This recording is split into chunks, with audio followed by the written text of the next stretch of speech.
18 രാജ്യങ്ങളിലേക്ക് 25 വിദേശയാത്രകൾ. നയാ പൈസയുടെ മൂലധനം അയാൾ ഇവിടെ കൊണ്ടുവന്നു. ഞാൻ നയാ പൈസയുടെ കണക്കാണ് ഞാൻ പറയും. 8 യാത്രകളുടെ വിവരങ്ങൾ മാത്രമേ ഗവൺമെന്റിൽ ഉള്ളോ? ഈ സതീശ സർക്കാരിനോട് ചോദിക്കാനുള്ള ചോദ്യം അതാണ്. അതോ വിജയന്റെ വിദേശയാത്രകളുടെ വിവരം നിങ്ങൾ തരില്ലെന്നാണോ? പറഞ്ഞേ മതിയാവും. 5000 രൂപയ്ക്ക് മെഡിക്കൽ കോളേജിൽ ചെയ്യേണ്ട ഒരു മൃദുവായ രോഗാവസ്ഥയ്ക്കാണ് ഇയാൾ 6-7 തവണ പോയി ഖജനാവിന് 88 ലക്ഷം രൂപ ചെലവഴിച്ച് അത് മേടിച്ച് പോക്കറ്റിൽ ഇട്ടുകൊണ്ട് തൈക്കണ്ടിയിലേക്ക് പോയത്. ഇയാൾക്ക് എന്താണ് വ്യക്തിപരമായിട്ടുള്ളത്? കാരണം ഇയാൾ മുഖ്യമന്ത്രിയല്ലേ, സി പി എമ്മിന്റെ പോളിറ്റ് ബ്യൂറോ മെമ്പർ അല്ലേ? CPM പോളിറ്റ് ബ്യൂറോ മെമ്പർ മുഖ്യമന്ത്രി ആയിട്ടുള്ള ആൾക്ക് അമേരിക്കയിൽ പേഴ്സണൽ ആയിട്ടുള്ള പണി എന്താണ്? അവിടെയാണ് മൂന്നാമത്തെ ദുരൂഹത വരുന്നത്. വളരെ ഭീകരമായിട്ടുള്ള വിഷയങ്ങൾ ഇയാളുടെ വിദേശയാത്രയുമായി ബന്ധപ്പെട്ടിട്ടുണ്ട്.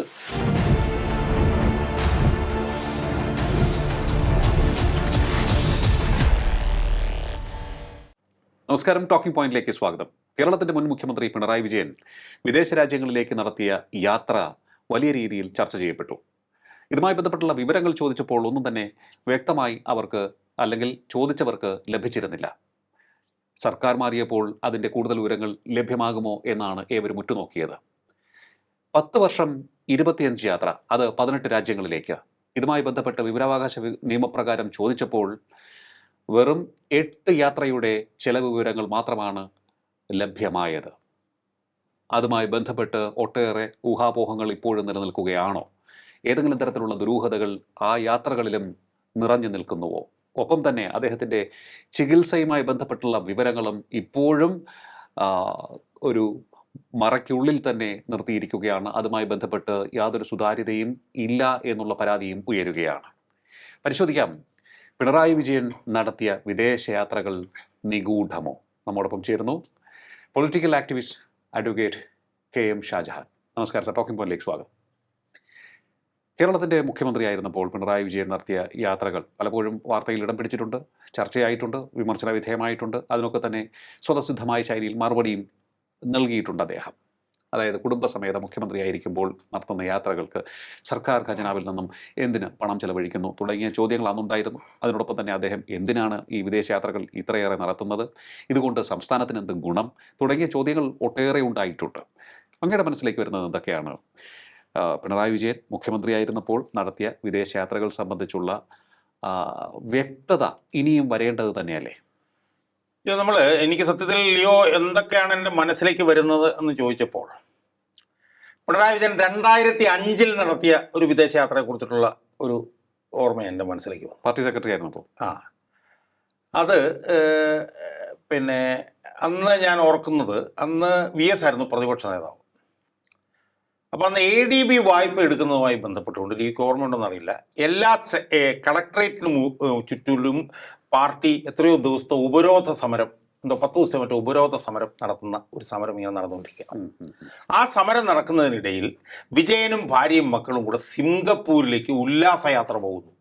2005 ഈ സമരം ഇങ്ങനെ നടന്നുകൊണ്ടിരിക്കും. അന്ന് പാർട്ടി സെക്രട്ടറിയാന്ന് ഓർത്തോണം. അന്ന് CPM ഒരു തീപ്പൊരി നേതാവ് ഉണ്ടായിരുന്നു. അയാളുടെ പേരാണ് T ശശിധരൻ, VSന്റെ ഏറ്റവും വലിയ കൈയാളും. വെച്ചാൽ തീപ്പൊരി പ്രസംഗം എന്ന് പറഞ്ഞാൽ അയാളുടെ യോഗത്തിന് മിനിമം എവിടെ ചെന്ന് പ്രസംഗിച്ചാലും ഒരു 500 ആൾ കാണും.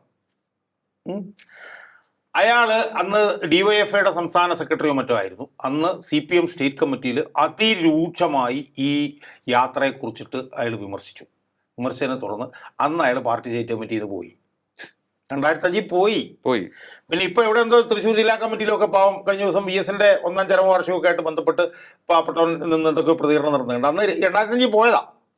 സത്യം പറഞ്ഞാൽ ഉണ്ടായിരുന്നുവെങ്കിൽ ഇന്ന് CPMന്റെ ഏറ്റവും സമുന്നത നേതാക്കന്മാരിൽ ഒരാളായി മാറാനുള്ള കഴിവുണ്ടായിരുന്നവനാണ് T ശശിധരൻ.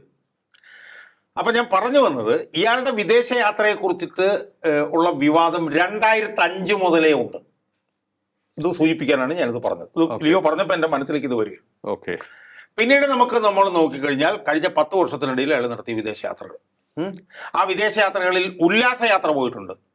അതായത് ഭാര്യ, മക്കളുടെ മകള്, മരുമകൻ മന്ത്രിയൊക്കെ ആയിരുന്നല്ലോ, മരുമകൻ്റെ ബന്ധുക്കൾ ഇവരെല്ലാം കൂടെ ചേർന്നിട്ട് എത്രയോ രാജ്യങ്ങളിൽ, എൻ്റെ രേഖകളൊക്കെ ഉണ്ട്, ഞാനിപ്പോൾ എടുക്കുന്നില്ല, എത്രയോ രാജ്യങ്ങളിൽ ഉല്ലാസയാത്ര പോയിട്ടുണ്ട്. അതുപോലെ തന്നെ വിവാദമായ വേറൊരു യാത്ര ഉണ്ടായിരുന്നു. എന്താണ്? വിജയൻ്റെ ഏറ്റവും പ്രധാനപ്പെട്ട സഹപ്രവർത്തകനായിട്ടുള്ള കോടിയേരി ബാലകൃഷ്ണൻ കോടിയേരി ബാലകൃഷ്ണന്റെ ശവസംസ്കാരം തീർന്ന വഴി പാഞ്ഞു കളഞ്ഞു അങ്ങോട്ട് പിന്നെ UK മറ്റോ. വലിയ വിവാദമായിരുന്നു. അപ്പോൾ വിജയന്റെ വിദേശയാത്രകൾ വിവാദമായിട്ടുണ്ട്. പക്ഷെ അത് അദ്ദേഹം മുഖ്യമന്ത്രിയായിരുന്നപ്പോൾ സംസ്ഥാനത്തിന്റെ കുറേയേറെ പ്രോജക്റ്റുമായി ബന്ധപ്പെട്ട് നിരീക്ഷണങ്ങൾ നടത്താൻ സംസ്ഥാനത്തിന് വേണ്ടി നടത്തിയ യാത്രയായി നമുക്ക് അതെ ഞാനതിന് മറുപടി പറയാം. ഞാൻ അതിനകത്തേക്ക് വിശദമായിട്ട് വരാൻ പോകുന്നു. ഇയാൾ 10 വർഷം മുഖ്യമന്ത്രി ആയിരുന്നപ്പോൾ നടത്തിയ പിന്നെ വിദേശയാത്രകളിൽ ഏറ്റവും കൂടുതൽ വിവാദമായ ഒരു വിദേശയാത്രയാണ് നെതർലൻഡ്സിലേക്ക് നടത്തിയത്. റൂം ഫോർ റിവർ പദ്ധതി. അതായത് ഇവിടെ വലിയ പ്രളയമൊക്കെ ഉണ്ടായി കഴിഞ്ഞപ്പോൾ ഈ പ്രളയത്തെ നിയന്ത്രിക്കാൻ വേണ്ടി റൂം ഫോർ റിവർ പദ്ധതി നടപ്പിലാക്കണം എന്നൊക്കെ പറഞ്ഞ് പിന്നെ നെതർലൻഡിൽ പോയി. എന്നിട്ട് അവസാനം ആളുകൾ ട്രോൾ ചെയ്യുന്ന എങ്ങനെയാണെന്ന് പറഞ്ഞു കഴിഞ്ഞാൽ റൂം ഫോർ റിവർ പദ്ധതി നടന്നില്ല, പക്ഷേ റൂമിലേക്ക് റിവർ കയറി വന്നു എന്ന് പറഞ്ഞാൽ ആളുകളുടെ വിമർശനം. അവിടെ നിൽക്കട്ടെ. അപ്പോൾ ഇപ്പം ലിയോ ചോദിച്ചൊരു ചോദ്യമുണ്ട്, സംസ്ഥാനത്തിന് വേണ്ടി പോയതല്ലേ? ഞാൻ ലിയോയോട് വെല്ലുവിളിക്കുന്നു, ഇയാള് 18 രാജ്യങ്ങളിലേക്ക് 25 വിദേശയാത്രകൾ നയാ പൈസയുടെ മൂലധനം അയാളിവിടെ കൊണ്ടുവന്നു. ഞാൻ നയാ പൈസയുടെ കണക്കാണ് ഞാൻ പറയുന്നത്, കൊണ്ടുവന്നിട്ടുണ്ടോ അയാളിവിടെ? ലിയോ ഒന്ന് ആലോചിച്ച് നോക്ക്. ലിയോ പിന്നെ തമിഴ്നാട്ടിലേക്ക് നോക്ക്. സ്റ്റാലിൻ ഇപ്പോൾ അധികാരത്തിൽ നിന്ന് പോയി. എത്ര ലക്ഷം കോടി രൂപയുടെ വിദേശ മുതലുകൂടെ അയാളവിടെ കൊണ്ടുവന്നു 5 വർഷത്തിനുള്ളിൽ? എനിക്കൊന്ന് 10-15 ലക്ഷം കോടി രൂപയുടെ, ലക്ഷം രൂപയുടെ അല്ല കോടി. അവിടെ ലക്ഷം കോടി രൂപ കൊണ്ടുവരുമ്പോൾ ഇയാൾ ലക്ഷം രൂപയുടെ പോലെ ഇവിടെ കൊണ്ടുവന്നിട്ടുണ്ടോ എന്നുള്ള സംശയം. ഇനി നിങ്ങൾ കർണാടക കൊടുക്കൂ. കർണാടകത്തിൽ 6-7 ലക്ഷം കോടി രൂപയുടെ വിദേശ മൂലധനം കൊണ്ടുവന്നിട്ടുണ്ട്. ഈ മനുഷ്യൻ ഈ 18 രാജ്യങ്ങളിലേക്ക് 25 വിദേശയാത്ര 18 രാജ്യങ്ങളിലേക്ക് പോയിട്ട് എന്ത് ചുക്കും ചുണ്ണാമ്പ് ഇയാൾ ഇവിടെ കൊണ്ടുവന്നിട്ടുണ്ട് എന്ന് ആലോചിച്ച് നോക്കുമ്പോൾ ഒന്നും അയാൾ ഇവിടെ കൊണ്ടുവന്നിട്ടില്ല. ഇനി കൊണ്ടുവന്നെന്ന് ഇനി നമ്മളല്ല അയാൾ പോലും അവകാശപ്പെടുന്നില്ല. ഒന്ന് ഓർത്ത് നോക്കിക്കോണം. ഇനി അവിടെ നിൽക്കട്ടെ. ഇനി നമുക്ക് ഈ വിദേശയാത്രയിലേക്ക് വരാം. 18 രാജ്യങ്ങളിൽ അദ്ദേഹം പോയി, 25 വിദേശയാത്ര പോയി. അപ്പം ഈ വിദേശയാത്ര സംബന്ധിച്ച് പിന്നെ അന്നൊന്നും ചോദിച്ചാൽ ഒരു തരില്ലല്ലോ, കാരണം ഇയാളുടെ ഭരണമാണല്ലോ. ഇയാൾ മാറി VD സതീശൻ വന്നു, നിലപാടുകളുടെ രാജകുമാരൻ മുഖ്യമന്ത്രിയായി വന്നു കഴിഞ്ഞപ്പോൾ എൻ്റെ സുഹൃത്ത് മുരന്തൂക്കിൽ തോമസ് എന്ന് പറഞ്ഞ എൻ്റെ ഒരു സുഹൃത്തുണ്ട്, MT തോമസ്. വലിയ വിവരാവകാശ പ്രവർത്തനമാണ്, 10-25 വയസ്സുണ്ട്. പക്ഷേ വിവരാവകാശത്തിൻ്റെ ആളാണ്. നമ്മുടെ ഈ മറ്റേ ഇതുണ്ടല്ലോ, ഈ നിയമസഭ തല്ലിപ്പൊളിച്ച വിഷയം, അതിൽ എത്ര ലക്ഷം രൂപയുടെ നഷ്ടം ഉണ്ടായി എന്നൊക്കെയുള്ള ചോദ്യം അദ്ദേഹമാണ് ചോദിച്ചത്. സിൽവർ ലൈൻ വിഷയമായിട്ട് ബന്ധപ്പെട്ട് സമരത്തിന് മുന്നിൽ നിന്ന് കഴിഞ്ഞ ദിവസം 75 വയസ്സ് തികഞ്ഞ ഒരാളെ മുരന്തൂക്കിൽ തോമസ്. അദ്ദേഹം വിശദമായി കുറെ ചോദ്യങ്ങൾ ഈ വിദേശയാത്രയായിട്ട് ബന്ധപ്പെട്ട് വിജയൻ സർക്കാരിനല്ല സതീശൻ സർക്കാരിനോട് ചോദിച്ചു. ഏതൊക്കെ രാജ്യങ്ങളിൽ പോയി, ആരൊക്കെ പോയി, എന്നൊക്കെയാണ് പോയിട്ടുള്ളത്, അതിൻ്റെ ചെലവെത്ര, ഇതാണ് ചോദിച്ചു. വളരെ കൃത്യമായി സതീശൻ സർക്കാർ മറുപടി തന്നു. എങ്ങനെ തന്നു? വിജയൻ ഏതൊക്കെ രാജ്യങ്ങളിൽ പോയി, എന്നൊക്കെ പോയി, ആരൊക്കെ വിജയൻ്റെ കൂടെ ഉണ്ടായിരുന്നു, എന്തിനൊക്കെ പോയി എന്നുള്ള കാര്യങ്ങളൊക്കെ സതീശൻ സർക്കാർ വളരെ കൃത്യമായിട്ട് തന്നു. പക്ഷേ ഈ 25 യാത്രകളിൽ 8 യാത്രകളുടെ മാത്രമേ ചെലവ് തന്നുള്ളൂ. ലിയോ നമ്മൾ വിജയൻ സർക്കാരിനോടല്ല ചോദിക്കുന്നത്, സതീശൻ സർക്കാരിനോടാണ് ചോദിക്കുന്നത്. സതീശൻ സർക്കാർ വിജയനെ അടിമുടി വിമർശിച്ചിട്ടാണ് മുഖ്യമന്ത്രി കസേര കയറിയിട്ടിരിക്കുന്നത്. ആ സതീശൻ സർക്കാരിനോട് ചോദിച്ചപ്പോൾ എല്ലാം തന്നു, പക്ഷെ 18 യാത്രയുടെ ചെലവ് തന്നില്ല. അവിടെയും ഹോൾഡ് ഉണ്ട്. ഞാൻ പറഞ്ഞത് ഇതാണിത്. അപ്പോൾ എന്ത് ചെയ്തു? അപ്പോൾ മുരന്തൂക്കിൽ തോമസ് എന്ത് ചെയ്തു? അപ്പീൽ കൊടുത്തപ്പോൾ കിട്ടിയ മറുപടി എന്താണെന്നറിയോ? ഞങ്ങൾക്ക് തരാനുള്ള ഞങ്ങൾ തന്നു, ഇനി നിങ്ങൾ വേണമെങ്കിൽ വിവരാവകാശ കമ്മീഷനിൽ പോയിക്കൊള്ളാൻ അപ്പീലുമായിട്ട് എന്ന് പറഞ്ഞാൽ വിജയൻ നടത്തിയ 25 യാത്രകളിൽ 8 യാത്രകളുടെ വിവരങ്ങൾ മാത്രമേ ഗവൺമെന്റിൽ ഉള്ളോ? ഈ സതീശ സർക്കാരിനോട് ചോദിക്കാനുള്ള ചോദ്യമാണ്. അതോ വിജയന്റെ വിദേശയാത്രകളുടെ വിവരം നിങ്ങൾ തരില്ലെന്നാണോ? പറഞ്ഞേ മതിയാവൂ. അവിടെ ഞാൻ തോമസോട് പറഞ്ഞു, തോമസ് അപ്പീലൊന്നും പോണ്ട, വിവരം ഞാൻ ചോദിച്ചോളാം. എന്നിട്ട് ഞാനൊരു 30 ചോദ്യം ഇപ്പോൾ ചോദിച്ചിട്ടുണ്ട്, ഏത് പൊതുഭരണ വകുപ്പിൻ്റെ അടുത്ത്. ചോദിച്ചില്ലെങ്കിൽ ഒരു സംശയവും വേണ്ട, ഈ സതീശ സർക്കാർ വിജയൻ വിദേശത്ത് പോയതിൻ്റെ കണക്ക് തന്നില്ലെങ്കിൽ ഞാൻ ഹൈക്കോടതി പോകും, ഒരു സംശയവുമില്ല. അപ്പം അത് ഞാൻ പോയിട്ടുണ്ട്. അപ്പം വിജയന്റെ വിദേശയാത്രകളെ കുറിച്ച് ചോദിക്കുമ്പോഴത്തേക്ക് സതീശൻ എന്താണ് പോയത്ര പ്രശ്നം? ഇവിടെ വിജയന്റെ സുഹൃത്ത് പറഞ്ഞല്ലേ സതീശൻ അധികാരത്തിൽ വന്നത്? അതോ ഈ വിജയന്റെ സുഹൃത്ത് അധികാരത്തിൽ വരുന്നിടം വരെ ഉള്ളോ? ജയിച്ചു കഴിഞ്ഞാൽ വിജയനെ സംരക്ഷിക്കലാണോ സതീശന്റെ ലക്ഷ്യം? ഞാനത് പറയുമ്പോൾ സതീശൻ മുഖ്യമന്ത്രിയായ ഉടനെ തന്നെ സ്ഥാനം ഏറ്റെടുക്കുന്നതിന് മുമ്പ് വിജയന്റെ വീട്ടിൽ പോയി. പരിണത പ്രജ്ഞൻ. ഏത്? ഇന്നലെ വരെ ചീത്ത വിളിയായിരുന്നു, വീട്ടിൽ ചെന്നിട്ട് അയാളുടെ കൈയെല്ലാം കയറി പിടിച്ചിട്ട് ഏതാണ്ട് മൂത്ത സഹോദരൻ്റെ അടുത്ത് പോയ പോലെയാ. പരിണിത പ്രജ്ഞൻ 14 വർഷം പിന്നെ പാർട്ടി സെക്രട്ടറി ആയിരുന്ന ആളെന്നൊക്കെ പറഞ്ഞ് അങ്ങ്. അപ്പൊ എന്താണ് ഇപ്പം ജയിച്ചു കഴിഞ്ഞപ്പോൾ ചേട്ടനും അനിയനുമായോ? അതെ, ഇലക്ഷൻ കഴിയുമ്പോൾ പിന്നെ വൈരൊക്കെ മറക്കാം. അതെ അതെ, അങ്ങനെയാണെങ്കിൽ അത് പറയണം, അത് നമുക്ക് അറിയണം. അതുകൊണ്ട് അത് ഞാൻ കൊടുത്തിട്ടുണ്ട്. അതവിടെ നിൽക്കട്ടെ. ഇനി അടുത്തൊരു പ്രധാനപ്പെട്ട പ്രശ്നം, അതീവ ഗുരുതരവുമായിട്ടുള്ള പ്രശ്നം, വിജയന്റെ ചികിത്സയുമായി ബന്ധപ്പെട്ടിട്ടുള്ള യാത്രയാണ്. വിജയൻ എന്തോ രോഗമുണ്ടെന്നും ആ രോഗത്തിന് ചികിത്സിക്കാൻ അമേരിക്കയിൽ പോയെന്നൊക്കെയാണ് നമ്മൾ കേട്ടിട്ടുള്ളത്. അതെ. ഭാഗ്യവശാൽ മുരന്തൂക്കിൽ തോമസിന്റെ മറുപടിയിൽ ചികിത്സയ്ക്ക് പോയ യാത്രകളുടെ കണക്കുകൾ ഉണ്ടായി, തന്നു, ചെലവ് തന്നു. 4-5 യാത്രയുടെ ആണ് തന്നത്. അതിൽ 3 യാത്രയുടെ മാത്രമാണ് യാത്രയുടെ തന്നത്. പിന്നെ ഒരെണ്ണത്തിന് യാത്രയുടെ കിട്ടാനുണ്ട്. പക്ഷേ ഈ ചികിത്സയ്ക്കുള്ള ചെലവും യാത്രയ്ക്കുള്ള ചെലവും തന്നിട്ടുണ്ട്. അതിനകത്ത് 2 തരത്തിലുള്ള ദുരൂഹതകളുണ്ട്. ഞാൻ 2ആയിട്ട് പറയാം. ചികിത്സക്കായിട്ട് 6-7 തവണയോ മറ്റാണ് പോയിട്ടുള്ളത്. അതെല്ലാം അമേരിക്കയിലോട്ടാണ് പോയിട്ടുള്ളത്. ഓക്കെ. ചികിത്സാ ചെലവ് എന്ന് പറയുന്നത് 88 ലക്ഷം രൂപയാണ്. യാത്രാ ചെലവ് എന്ന് പറഞ്ഞാൽ 45 ലക്ഷം രൂപ എന്ന് പറഞ്ഞാൽ ഏതാണ്ട് 1,39 ലക്ഷം രൂപ യാത്രയ്ക്കും ചികിത്സയ്ക്കുമായി സർക്കാർ ചെലവഴിച്ചത് ഇയാൾ റീഇംബേഴ്സ് ചെയ്ത് വീട്ടിലോട്ടങ്ങ് മേടിച്ചുകൊണ്ട് പോയിട്ടുണ്ട്. ഓക്കെ. കാരണം ചെലവ് കൊണ്ട് റീഇംബേഴ്സ് ചെയ്യുമല്ലോ സർക്കാർ. ഈ രോഗം സംബന്ധിച്ചുള്ള വിവരങ്ങൾ ഞാനതിലേക്ക് വരിക. ഞാൻ ആദ്യം ചികിത്സയുടെ കാര്യം ഒന്ന് പറഞ്ഞോട്ടെ. 1,35 ലക്ഷം മുമ്പ് പുള്ളി കൊണ്ടുപോയി, ഓർത്തോണം. ഇനി രോഗത്തിലേക്ക് വരാം. അതാണ് ഏറ്റവും വലിയ ഞെട്ടിക്കുന്ന സംഭവം. എന്തോ മാരകമായ രോഗം ഉണ്ടെന്നോ അതിനെന്തോ മയോ ക്ലിനിക്കിൽ പോയെന്നൊക്കെയാണല്ലോ നമ്മൾ കേട്ടിട്ടുള്ളത്. അതെ. ഭാഗ്യവശാലോ മനഃപൂർവ്വമാണോ അല്ലെന്ന് അറിയത്തില്ല, വിവരാവകാശം ചോദിച്ചപ്പോഴത്തേക്കും ഈ വിവരാവകാശത്തിന് മറുപടി എന്ന ഉദ്യോഗസ്ഥൻ ഇയാളുടെ രോഗം എന്താണെന്നും കൂടി നമുക്ക് തന്നു. ഓക്കെ. അതിന്റെ പേര് BPH എന്നാണ്. BPH, ബിനൈൻ പ്രോസ്ട്രാറ്റിക് ഹൈപ്രോപ്ലാസിയ എന്നും കൊണ്ടാണ് അതിന്റെ പേര്, BPH. അതെടുത്ത് ഞാൻ വിക്കിപീഡിയ നോക്കുമ്പോൾ കാണുന്നത് എന്താണെന്നറിയാമോ? അതായത് ഈ യൂറിനറി ബ്ലാഡറിന്റെ സൈഡിലായിട്ട് ഈ പ്രോസ്ട്രേറ്റ് ഗ്രന്ഥിയുണ്ട്. പ്രോസ്ട്രേറ്റ് ഗ്രന്ഥി എന്ന് പറയുന്ന ഗ്രന്ഥി, അത് ഈ പ്രായം കൂടിക്കഴിയുമ്പം അത് വികസിച്ച് കഴിയുമ്പം മൂത്രത്തിൻ്റെ യൂറിനറി ബ്ലാഡറിനെയും മൂത്രക്കുഴലിനെയൊക്കെ അത് പിന്നെ എന്താണ് കംപ്രസ് ചെയ്യും. കാരണം ഇത് ഇങ്ങനെ വീർക്കുകയാണ്. അങ്ങനെ വരുമ്പോൾ പെട്ടെന്ന് മൂത്രം ഒഴിക്കാൻ തോന്നും, മൂത്രം ഒഴിക്കാൻ ബുദ്ധിമുട്ട് തോന്നും, രാത്രി 5-6 പ്രാവശ്യമൊക്കെ മുള്ളാനൊക്കെ തോന്നും. അങ്ങനത്തെ ഒരു രോഗാവസ്ഥയാണ് ഈ ബിനൈൻ പ്രോസ്റ്റാറ്റിക് ഹൈപ്രോപ്ലാസിയ നിങ്ങളുടെ പറഞ്ഞിട്ടുള്ള സാധനം. അതാണ് ഇയാൾക്കുള്ളതെന്നാണ് ഇപ്പോൾ എഴുതി തന്നിരിക്കുന്നത്. ഓക്കെ. അപ്പോൾ അത് കിട്ടിയപ്പോൾ ഞാൻ എൻ്റെ സുഹൃത്തുക്കളെ ഡോക്ടർമാരെ വിളിച്ചു ചോദിച്ചു. നമ്മുടെ കെ മുരളീധരൻ്റെ പ്രൈവറ്റ് സെക്രട്ടറി യൂറോളജിയുടെ പ്രൊഫസറാണ്, ഡോക്ടർ സുനിൽ, അയാളാണ് പ്രൈവറ്റ് സെക്രട്ടറി. അപ്പോൾ ഞാൻ അയാളെ വിളിച്ചു ചോദിച്ചു, ഡോക്ടർ ഇതെന്താ വെച്ചപ്പോൾ എന്നോട് ഞാൻ, എൻ്റെ പൊന്ന് സാറേ, പ്രൈവറ്റ് ഹോസ്പിറ്റലിൽ പോയാൽ ഇതിനുള്ള ഓപ്പറേഷന് 40,000 മുതൽ 1 ലക്ഷം രൂപ. 40,000 രൂപ മുതൽ 1 ലക്ഷം രൂപ പ്രൈവറ്റ് ഹോസ്പിറ്റലിൽ.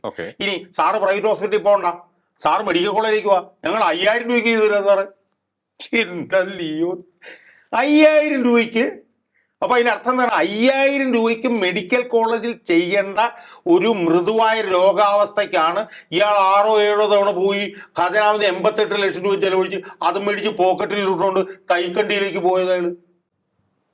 ഒന്ന് ആലോചിച്ച് നോക്കും നമ്മൾ. ഇനി ഇതല്ല അയാൾക്ക് ക്യാൻസറാണ് രോഗം, അയാൾ പറയണം ക്യാൻസറാണ് രോഗം. നമ്മൾ നോക്കുമ്പോൾ ഈ BPH എന്ന് പറഞ്ഞ രോഗമാണ്. അതിന് 5,000 അല്ലെങ്കിൽ 1 ലക്ഷം രൂപ മുടക്കിയാൽ മതി. അതിനി ഇവിടെ മുടക്കില്ലേ, വേണം നിങ്ങൾ അപ്പോളോയിൽ പോയി മുടക്കില്ലയോ, അല്ലെങ്കിൽ നിങ്ങൾ ഇന്ത്യയിൽ വേറെ എവിടെയെങ്കിലും പോയി മുടക്ക്. ഞാൻ പറയുന്നത് എന്താ പറയുക, ഞാനിപ്പം വിദേശത്ത് ചികിത്സയ്ക്ക് രാഷ്ട്രീയക്കാർ പോകുന്നതിനൊന്നും ഞാൻ ആ അർത്ഥത്തിൽ എതിർക്കുന്നില്ല.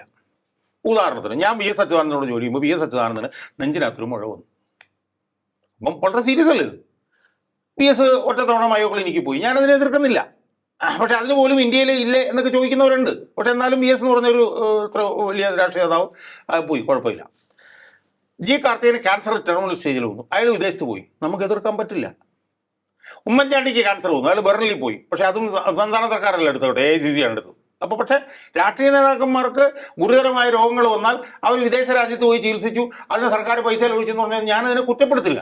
പക്ഷെ ഇയാൾക്ക്, ഈ മനുഷ്യന് ഇത് മാത്രം ഉള്ളായിരുന്ന രോഗം, 1 ലക്ഷം രൂപയ്ക്ക് ചെലവഴിച്ച് തീർക്കാവുന്ന രോഗത്തിനാണ് ഇയാൾ പോയിട്ട് എൻ്റെ നിങ്ങളുടെയൊക്കെ 88 ലക്ഷം രൂപയും കൊണ്ട് പോയിരിക്കുന്നത്. എൻ്റെ ലീവ് നമ്മളൊന്ന് ആലോചിച്ചു എങ്ങനെ. ഇനി 2 ഞെട്ടിപ്പോയ വേറൊരു സംഭവം എന്താണെന്നറിയോ? ഇതിൻ്റെ വേറൊരു ഡയമെൻഷനാണ് ഞാനീ പറയുന്നത്. ഇയാൾ വിദേശത്ത് അമേരിക്ക പോയതിൻ്റെ ലിസ്റ്റ് നമുക്ക് കിട്ടി. ഒരു ലിസ്റ്റ് നോക്കുമ്പോൾ 2019 ഏതോ ഒരു മാസം 7-ാം തീയതി ഇയാൾ അമേരിക്കയിൽ നിന്ന് തിരിച്ചു വരുന്നു. അപ്പം ആ യാത്ര ഒഫീഷ്യലായിരുന്നു. 7-ാം തീയതി തിരിച്ചു വരുന്ന ഇയാൾ 8-ാം തീയതി വീണ്ടും പോകുന്നു ലിയോ. അതായത് ലിയോ എറണാകുളത്ത് നിന്ന് തിരുവനന്തപുരത്തേക്ക് വരുന്നു. തിരുവനന്തപുരത്തേക്ക് വരുമ്പോഴത്തേക്ക് ലിയോയ്ക്ക് പിന്നീട് 1 ദിവസം കൂടെ പോകണം. പിറ്റേ ദിവസം ലിയോ എറണാകുളത്തേക്ക് പോകില്ല എന്ന് പറഞ്ഞതുപോലെ ഈ മുഖ്യമന്ത്രിയായിരുന്ന വിജയൻ 7-ാം തീയതി അമേരിക്കയിൽ നിന്ന് വരുന്നു. ഏത് ഒഫീഷ്യൽ യോഗം കഴിഞ്ഞിട്ട് 8-ാം തീയതി പേഴ്സണൽ ആവശ്യത്തിന് ഇയാൾ അമേരിക്കയിലേക്ക് പോകുന്നു ലിയോ. ഞാൻ ചോദിച്ചു, ഇയാൾക്ക് എന്തു പോയി ഇത്ര പേഴ്സണൽ? എന്താണ് ഇയാൾക്ക് എന്താണ് ജീവിതത്തിൽ പേഴ്സണൽ ഉള്ളത്? ഇയാൾക്ക് എന്താണ് വ്യക്തിപരമായിട്ടുള്ളത്? കാരണം ഇയാൾ മുഖ്യമന്ത്രിയല്ലേ, സി പി എമ്മിന്റെ പോളിറ്റ് ബ്യൂറോ മെമ്പർ അല്ലേ. CPM-ന്റെ പോളിറ്റ് ബ്യൂറോ മെമ്പർ മുഖ്യമന്ത്രിയായിട്ടുള്ള ആൾക്ക് അമേരിക്കയിൽ പേഴ്സണൽ ആയിട്ടുള്ള പണി എന്താണ്? അവിടെയാണ് 3-ാമത്തെ ദുരൂഹത വരുന്നത്. ഇയാൾ അമേരിക്കയിൽ പോയത് രോഗത്തിന്റെ മറവിൽ വേറെ എന്തിനെങ്കിലും ആണോ? ഞാൻ ചോദിക്കുകയാണ്. ഇനി ലിയോ മനസ്സിലാക്കിക്കോ, ഇയാൾ എപ്പം അമേരിക്കയിൽ പോയാലും ഈ പീയുടെ വള്ളി പോലെ ഇയാൾ ഇങ്ങനെ ഗൾഫിൽ ചെന്നിട്ടേ ഇങ്ങോട്ട് താഴോട്ട് വരാറുള്ളൂ. അമേരിക്കയിൽ നിന്ന് ഇങ്ങനെ നേരോട്ട് തിരിച്ചു വരാം. പക്ഷെ അയാൾ വരാതെ എന്തിനാണ് ഇയാൾ ഗൾഫിൽ പോയിട്ട് വരുന്നത്? അമേരിക്കയിൽ നിന്ന് ഗൾഫ് വഴി ഇങ്ങോട്ട് വരാൻ പറ്റുള്ളൂ. അപ്പൊ ഇയാൾ അമേരിക്കയിൽ നിന്ന് എപ്പോഴൊക്കെ വന്നിട്ടുണ്ടോ ഇയാളുടെ മകനെ കണ്ടിട്ടേ ഇയാൾ വന്നിട്ടുള്ളൂ. അതിൽ ദുരൂഹതയുണ്ട്. സ്വാഭാവികമല്ലേ? സർക്കാരിന്റെ എൻ്റെ ലിയോയുടെ പൈസ ഇതിനകത്ത് പോകുന്നത്. സ്വന്തം മകനെ കണ്ടിട്ട് വരുന്ന സ്നേഹം. അതെ ആയിക്കോട്ടെ. പക്ഷെ അതെല്ലാം നമ്മുടെ പൈസയിൽ ഒഴിച്ച് പോണോ ലിയോ? ഓക്കെ. അപ്പം പലതരത്തിൽ ഇത് ദുരൂഹമാണ്. ഇയാളുടെ ഇപ്പോഴത്തെ ഈ വിഷയങ്ങളൊക്കെ ആയിട്ട് ബന്ധപ്പെട്ട് നോക്കിക്കഴിഞ്ഞാൽ മൊത്തം ദുരൂഹമാണ് ഇയാളുടെ യാത്ര. എന്തൊക്കെയോ കള്ളത്തരത്തിന് വേണ്ടിയിട്ടാണ് ഇയാൾ പോകുന്നത്. ഇയാളുമായി ബന്ധപ്പെട്ട് ഞെട്ടിക്കുന്ന വിവരങ്ങൾ എനിക്ക് എൻ്റെ വീഡിയോ ഒക്കെ കണ്ടിട്ട് ആളുകൾ എനിക്ക് തന്നുകൊണ്ടിരിക്കുകയാണ്. അതിപ്പോൾ ഞാനിപ്പോൾ ഇവിടെ വെളിപ്പെടുത്തുന്നില്ല. അത് അടുത്ത റൗണ്ട് നമ്മൾ ചർച്ച ചെയ്യുമ്പോൾ വളരെ ഭീകരമായിട്ടുള്ള വിഷയങ്ങൾ ഇയാളുടെ വിദേശയാത്രയുമായി ബന്ധപ്പെട്ടിട്ടുണ്ട്. പക്ഷേ എന്നെ ഏറ്റവും അത്ഭുതപ്പെടുത്തുന്ന ഒരു കാര്യം എന്താണെന്ന് ചോദിച്ചാൽ, ഇയാളുടെ വിദേശയാത്രയുമായി ബന്ധപ്പെട്ട് സതീശൻ സർക്കാർ തരില്ലെന്ന് പറഞ്ഞാൽ അതൊന്നും അംഗീകരിക്കാൻ പറ്റില്ല. അല്ല, ഇതിന്റെ വിവരങ്ങൾ അവിടെ ലഭ്യമല്ല എങ്കിൽ അല്ലെങ്കിൽ അത് അതിനേക്കാൾ വളരെ ഗുരുതരമല്ലേ? ഇയാൾ പോയ 18 യാത്രകളുടെ വിവരം സർക്കാരിനില്ലെങ്കിൽ ആ സർക്കാർ ഉദ്യോഗസ്ഥന്മാർക്കൊരു നടപടിയുണ്ട്. എവിടെ? അത് ഞാൻ വീണ്ടും രണ്ടാമത് ചോദിച്ചിരിക്കുക. എനിക്ക് തന്നില്ലെങ്കിൽ ഒരു സംശയവും വേണ്ട, ഞാൻ നീതിന്യായ വ്യവസ്ഥയെ സമീപിക്കും, ഞാൻ ഹൈക്കോടതി പോകും, എനിക്കിത് കണക്ക് കിട്ടിയേ പറ്റുള്ളൂ. കാരണം 1-2 യാത്രയുടെ അല്ല, 18 യാത്രയുടെ വിവരം തരാത്തത്. അല്ല, 17 യാത്രയുടെ വിവരം മനസ്സിലായി. എന്നിട്ട് എന്നോട് പറയാം, എന്നിട്ട് അതിൻ്റെ സുഹൃത്ത് മുരുന്തൂക്കൽ തോമസിനോട് പറയാണ്, നിങ്ങൾ വിവരാവകാശ കമ്മീഷനിൽ പോയിക്കൊള്ളാൻ. എങ്ങനെയുണ്ട്? അപ്പോ ഇതിൽ നമ്മൾ രാഷ്ട്രീയക്കാരന്മാരുടെ പച്ചയായിട്ടുള്ള ഹിപ്പോക്രസിയാണ് മനസ്സിലാക്കേണ്ടത്. ഇവർ ജയിക്കാൻ വേണ്ടി ഇവരെന്ത് വൃത്തികേടും വിളിച്ചു പറയും. ജയിച്ച് കഴിയുമ്പോൾ പിന്നെ ഇതാണ് ഇന്നത്തെ അവസ്ഥ. അതുകൊണ്ട് ഇയാളുടെ വിദേശയാത്ര ദുരൂഹമാണ്. ഇത് കേരളം വിശദമായിട്ട് ചർച്ച ചെയ്യണം. ഇത് ഞാൻ പറഞ്ഞതിനകത്ത് എന്തെങ്കിലും തെറ്റുണ്ടെങ്കിൽ ഞാൻ തിരുത്താൻ തയ്യാറാണ്. പക്ഷേ ഞാൻ ഈ പറഞ്ഞത് മുഴുവൻ വിവരാവകാശ രേഖകളും കണക്കുകളും വെച്ചിട്ടാണ് ഞാൻ പറഞ്ഞിട്ടുള്ളത്. ഓക്കെ. 5000 രൂപയ്ക്ക് ചെയ്യാവുന്ന ഒരു രോഗത്തിന് വിദേശത്ത് പോയിട്ട് 88 ലക്ഷം രൂപ സർക്കാരിൽ നിന്ന് മേടിച്ചുകൊണ്ട് ഇളങ്ങ് പോവുകയാണ് ഈ വിജയൻ. ഇനി ഒരു കാര്യം പറഞ്ഞാൽ അവസാനം, പിന്നെ യാത്രാ ചെലവിന് 45 ലക്ഷം രൂപയായി. അതിൽ 2 യാത്രക്കാണ് 26 ലക്ഷം രൂപ. ഓക്കെ. ഓരോ യാത്രയ്ക്കും 13 ലക്ഷം രൂപ വെച്ച് ഇയാൾക്കും ഇയാളുടെ ഭാര്യയ്ക്കും. അന്വേഷിച്ചപ്പോഴത്തേക്ക് അമേരിക്ക പോകാനായിട്ട് 2 ലക്ഷം രൂപ ഉള്ളൂ പരമാവധി. 13 ലക്ഷം രൂപ വെച്ച് എഴുതി മേടിച്ചിരിക്കുന്നു ലിയോ. ഇതൊന്നും കണക്ക് പറയാതെ പോകാൻ വിജയന് പറ്റില്ലെന്ന് വിജയൻ മനസ്സിലാക്കിക്കോണം. വിജയനെ ചിറകലടിയിൽ വെച്ച് സംരക്ഷിക്കാനാണ് സതീശന്റെ പരിപാടിയെങ്കിൽ അതും അംഗീകരിക്കാൻ പോകുന്നില്ല. അത് ചിലപ്പോൾ ഈ ഓരോന്നിനും ഓരോ നടപടിക്രമങ്ങൾ ഉണ്ടായിരിക്കും. നേരത്തെ നമ്മൾ മുൻപ് ED അന്വേഷണവുമായി ബന്ധപ്പെട്ട് പറഞ്ഞതുപോലെ ഒന്നൊന്നായി കൃത്യമായ വിവരങ്ങൾ ശേഖരിച്ച് വരികയായിരിക്കും. അല്ല, ഞാൻ ചോദിക്കുന്നത് അങ്ങനെയെങ്കിൽ വിവരങ്ങൾ ശേഖരിച്ച് വരുന്നെന്ന് പറഞ്ഞാൽ പോലെ ഞങ്ങളുടെ ഇല്ല ഇവിടെ പോകണമെന്ന് പറയേണ്ട ആവശ്യമുണ്ടോ? നിങ്ങൾ ഞങ്ങളുടെ ഇത്രയേ ഉള്ളൂ. അത് സർക്കാർ പറയുകയാണ്, ഞങ്ങളുടെ 8 യാത്രയുടെ വിവരമുള്ളൂ, 18 യാത്രയുടെ വിവരം ഞങ്ങളുടെ ഇല്ല. നിങ്ങൾ വിവരാവകാശ കമ്മീഷൻ നടക്കില്ല. പിന്നെ ഈ ഭരണാധികാരി മനസ്സിലാക്കേണ്ട കാര്യം, എനിക്ക് VD സതീശനോട് വ്യക്തിപരമായ ഒരു ബുദ്ധിമുട്ടും ഇരിക്കില്ല. പക്ഷെ ഒരു കാര്യം VD സതീശനോട് ഇൻ നോ അൺസർട്ടൺ ടേംസ്, അർത്ഥശങ്കയ്ക്കിടയില്ലാത്ത വിധം പറയാം. എന്താണെന്നറിയാമോ? ഈ ആഭ്യന്തര വകുപ്പ് കയ്യിൽ വെച്ചിരുന്ന വിജയനോട് 10 വർഷം ഫൈറ്റ് ചെയ്തവരാണ് ഞങ്ങൾ. ആഭ്യന്തര വകുപ്പ് കയ്യിൽ വെച്ചിരുന്ന വിജയനോട് 8 ദിവസം ജയിലിലിട്ടു, വീട്ടിൽ വന്ന് റെയ്ഡ് നടത്തി, കസ്റ്റഡിയിൽ നടത്തിയിട്ടൊന്നും തിരിഞ്ഞു പോകാത്തവരാണ് ഞങ്ങൾ. വിജയൻ്റെ ധൂർത്തും അഴിമതിയും പുറത്തു കൊണ്ടുവരിക എന്നുള്ളത് ഞങ്ങളുടെ മാൻഡേറ്റ് ആണ്. അതൊന്നും തടയാൻ ഒരു മുഖ്യമന്ത്രിക്കോ ഒരു ആഭ്യന്തരമന്ത്രിക്കോ ഒരു UDF സർക്കാരിനും കഴിയില്ല എന്നുള്ളത് വരും ദിവസങ്ങളിൽ ഇവർ മനസ്സിലാക്കാൻ പോകുന്നു. വിജയൻ്റെ എല്ലാ അഴിമതിയും പുറത്തു കൊണ്ടുവരാൻ ഞങ്ങൾ ബാധ്യസ്ഥരാണ്. ഞങ്ങളത് പൊതുപ്രവർത്തകർ അത് ചെയ്തിരിക്കും എന്നുള്ള കാര്യത്തിൽ ഒരു സംശയവും ഞങ്ങളെ സംബന്ധിച്ചിടത്തോളം ഇല്ല. അപ്പോൾ ഇനിയും അങ്ങയുടെ ഭാഗത്ത് നിന്നും ഇത്തരത്തിലുള്ള ഒരു വിവരാവകാശ പ്രവർത്തനം അല്ലെങ്കിൽ വിവരാവകാശ നിയമപ്രകാരം രേഖകൾ ചോദിച്ചുകൊണ്ടേയിരിക്കും? അല്ല, ഞാൻ ഇന്ന് കൊടുക്കുകയാണ്. ഇന്ന് ഞാൻ ഇത് മാത്രമല്ല കൊടുക്കുന്നത്, വേറെ പലതിനും കൊടുക്കുന്നുണ്ട്. ഇപ്പോൾ ഊരാളുങ്കൽ ലേബർ കോൺട്രാക്ട് സൊസൈറ്റി, ആ CPM-ൻ്റെ ഖജനാവാണ്. എല്ലാവരും ഞങ്ങൾ അധികാരത്തിൽ നിന്ന് ഞങ്ങൾ കൈകാര്യം ചെയ്യുന്നതാണ് VD സതീശനും പിന്നെ KC വേണുഗോപാലും KM ഷാജി പറഞ്ഞത്. KM ഷാജി എന്ന് പറഞ്ഞത് എന്താണെന്ന് പറഞ്ഞു കഴിഞ്ഞാൽ എൻ്റെ സുഹൃത്തും കൂടിയാണ്. KM ഷാജി പറഞ്ഞതെന്ന് പറഞ്ഞു കഴിഞ്ഞാൽ ഇത് CPM-ൻ്റെ കള്ളപ്പണം വെളുപ്പിക്കുന്ന യന്ത്രമാണ് ഊരാളുങ്കൽ ലേബർ കോൺട്രാക്ട് സൊസൈറ്റി എന്നാണ്. ആ ഊരാളുങ്കൽ ലേബർ കോൺട്രാക്ട് സൊസൈറ്റിയാണ് CPM-ൻ്റെ AK സെൻറ്റർ പണിത് കൊടുത്തതെന്ന് വരെ ആരോപണം ഉയർന്നിട്ടുണ്ട്. ഇതെല്ലാം പ്രതിപക്ഷത്തിരുന്നപ്പോൾ പറഞ്ഞിട്ട് അധികാരത്തിൽ വന്നപ്പോഴത്തേക്ക് പറയുകയാണ് നല്ല ഒന്നാം നമ്പർ നല്ല വെളുവെളുത്ത സ്ഥാപനമാണ് ഊരാളുങ്കൽ. കോൺട്രാക്ട് നീട്ടിക്കൊടുത്തു. നീട്ടിക്കൊടുത്തു.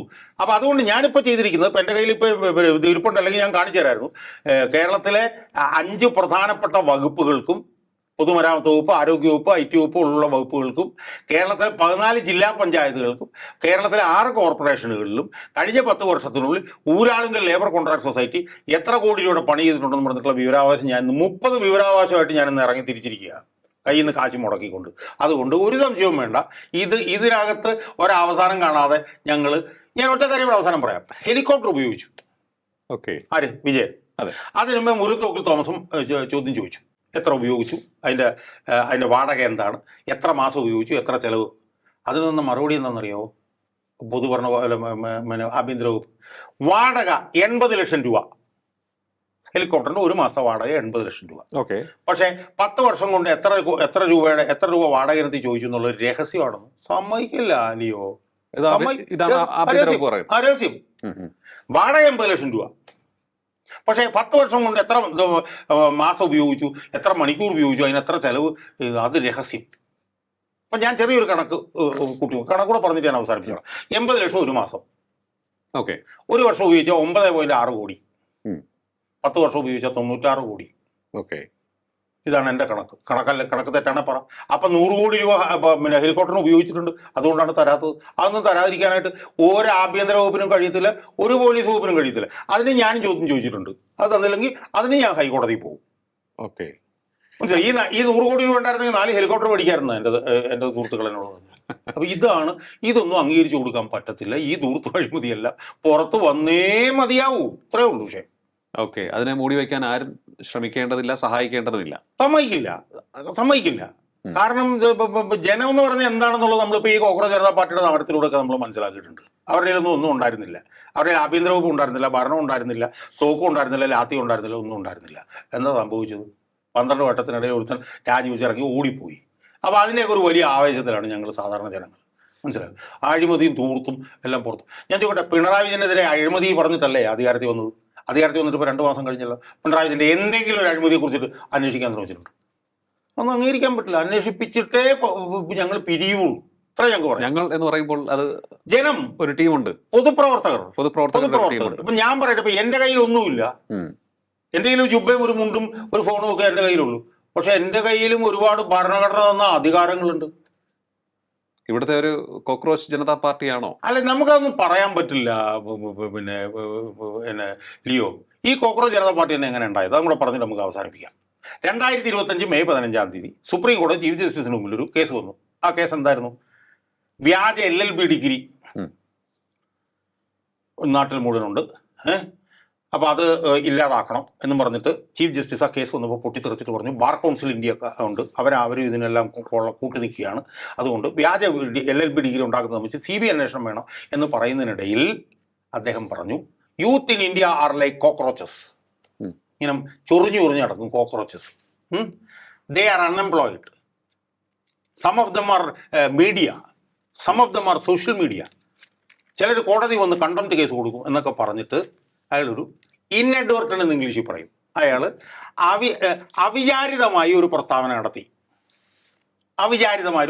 മെയ് 15 നടത്തി.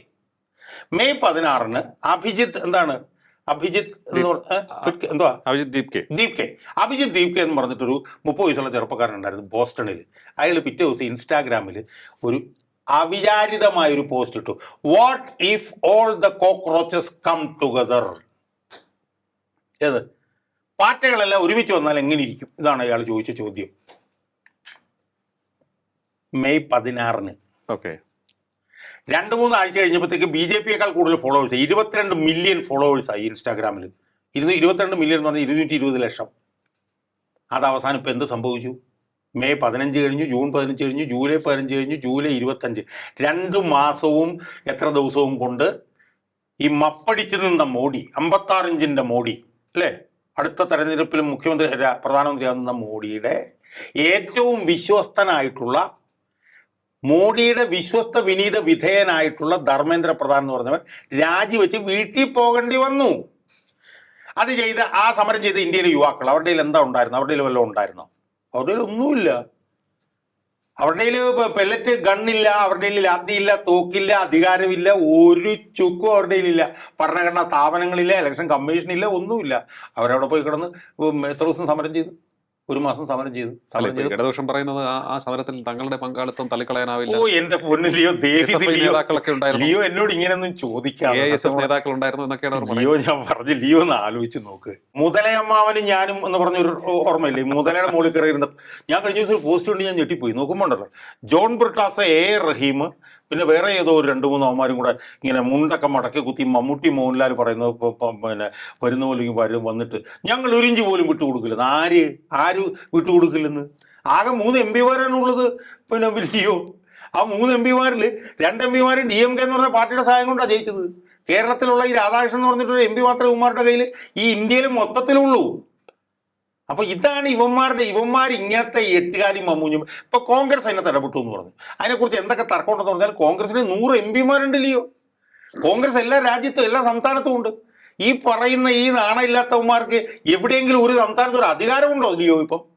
എന്നിട്ട് ഇവന്മാർ വന്നിട്ട് പറയുകയാണ് ഞാൻ പറഞ്ഞു, നമ്മൾ ഇതൊന്നും ചർച്ച ചെയ്ത സമയങ്ങൾ അതിൻ്റെ കാര്യമില്ല. നമുക്കറിയാം ഈ സമരം എങ്ങനെയാണ് വിജയിച്ചത്, ആരാണ് അതിൻ്റെ പുറകിലുണ്ടായിരുന്നത്. യുവമാർ ഇങ്ങനെയൊക്കെ ഓരോന്നൊക്കെ ഇങ്ങനെ കാണിച്ചിട്ട് പോകും, അത് വിട്ടുകളയുക. അപ്പം അതുകൊണ്ട് ഞാൻ പറഞ്ഞു വരുന്ന വിഷയം ഇത്രയേ ഉള്ളൂ. കേരളത്തിൽ എന്തായാലും ഇത്തരത്തിൽ ഈ പറയുന്ന ചോദ്യങ്ങൾക്ക് ഉത്തരം കിട്ടിയേ തീരുള്ളൂ. അതിന് യാതൊരു സംശയമില്ല. കിട്ടിയേ തീരൂ. കിട്ടാതെ ഞങ്ങൾ പിരിഞ്ഞു പോവില്ല. അത്രേ ഞങ്ങൾക്ക് പറയാം. ഓക്കെ. പിണറായി വിജയൻ മുഖ്യമന്ത്രിയായിരുന്നപ്പോൾ നടത്തിയ വിദേശ യാത്രകളുടെ വിശദാംശങ്ങൾ ലഭ്യമാകേണ്ടിയിരിക്കുന്നു. അത് പൊതുരേഖയാകണം. അതുപോലെ തന്നെ ആ യാത്രയ്ക്ക് ചിലവാക്കിയത് എത്ര രൂപ, ഇതും അറിയേണ്ടതുണ്ട്. അതിനുവേണ്ടിയുള്ള പോരാട്ടം തുടരും. VD സതീശൻ സർക്കാർ അതിന് നൽകിയ ചോദ്യത്തിന് പൂർണ്ണമായും ഉത്തരം നൽകിയിട്ടില്ല. വെറും 8 യാത്രയുടെ ചിലവുകൾ മാത്രമാണ് നൽകിയിട്ടുള്ളത്. 17 യാത്രകളുടെ ചിലവുകളുടെ വിവരങ്ങൾ ഇല്ലേ VD സതീശൻ സർക്കാരിൻ്റെ കൈവശം എന്നുള്ളതാണ് ഇപ്പോൾ ചോദിക്കുന്നത്. അങ്ങനെ ഒഴിഞ്ഞു മാറാൻ അനുവദിക്കില്ല. തുടരെ ചോദ്യങ്ങളുണ്ടാകും. അതിനുള്ള ഉത്തരം നേടിയെടുക്കുമെന്നും അഡ്വക്കേറ്റ് KM ഷാജഹാൻ പറഞ്ഞിരിക്കുകയാണ്. കാരണം ഈ യാത്രകളിൽ ദുരൂഹതയുണ്ട് എന്നാണ് അദ്ദേഹം തറപ്പിച്ച് പറയുന്നത്. വളരെയധികം നന്ദി ഇത്രയും സമയം ടോക്കിംഗ് പോയിന്റുമായി സംസാരിച്ചത്. ടോക്കിംഗ് പോയിന്റ് ഈ അധ്യായം ഇവിടെ പൂർണ്ണമാകും. അടുത്ത എപ്പിസോഡ് കാണാം നമുക്ക്. നമസ്കാരം.